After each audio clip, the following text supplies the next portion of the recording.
நம்ம நாட்டு வைத்திய காட்டு மூலிகை மருந்தோ மருந்து. உடல் நரானவே உண்மையோடு பலர் உண்டது கை கண்டது. நாட்டு வைத்திய காட்டு மூலிகை மருந்தோ மருந்து. ஏட்டு மூலமாய் 15 சித்தர் பாட்டாய் திருவாய் மலர்ந்தது.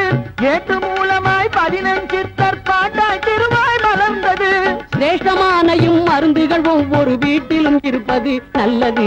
நாட்டு வைத்திய காட்டு மூலிகை மருந்தோ மருந்து. கரப்பான் சொறிப்படை இறங்குகளுக்கு களிம்புகள் தருவோம் தடவிக்கலாம். கரப்பான் சொறிப்படை இறங்குகள் தருவோம் தடவிக்கலாம். காமசுரத்தால் கவலைப்படுவோர் கல்யாண குளிகை சாப்பிடலாம். காமசுரத்தால் கவலைப்படுவோர் கல்யாண குளிகை சாப்பிடலாம். கஷ்டப்படாமல் சுகமாய் வாழ காயகல்பம் உண்டிடலாம். கஷ்டப்படாமல் சுகமாய் வாழ காயகல்பம் உண்டிடலாம். அது கைவசமில்லை தற்க